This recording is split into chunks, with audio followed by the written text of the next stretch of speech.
بچوں کو بالغ ہو کر یہ احساس ہوتا ہے کہ اصل کامیابی کھلونے جمع کرنا نہیں بلکہ تعلیمی میدان میں کامیابی حاصل کرنا تھی۔ پھر شادی کے بعد یہ پتہ لگتا ہے کہ اصل کامیابی تو بہترین شریک حیات کا ملنا ہے۔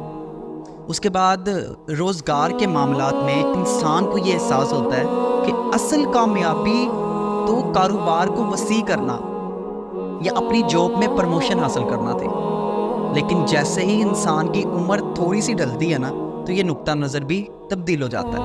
پھر انسان کے نزدیک اصل کامیابی ایک بہت بڑا گھر اور ایک اچھی سی گاڑی ہونا ہے۔ لیکن جب وہ بڑھاپے کی عمر کو پہنچتا ہے تو اس کے لیے اصل کامیابی رہ جاتی ہے صرف بیماریوں سے بچنا اور خود کو تندرست رکھنا۔ لیکن at the day of end جب وہ موت کا فرشتہ سامنے آ جاتا ہے تو ساری حقیقت کھل کے سامنے آ جاتی ہے کہ ان میں سے تو کچھ بھی کامیابی تھی نہیں۔ کامیابی تو اللہ کے احکامات پر پورا اترنا تھا۔ کامیابی تو اس کے نبی حضرت محمد مصطفیٰ صلی اللہ علیہ وسلم کے احکامات کو فالو کرنا تھا۔ اور پھر انسان ایک آہ بھرتا ہے اور اس کے الفاظ یہی ہوتے ہیں کہ ان کاموں کے لیے تو ہمیں وقت ہی نہیں۔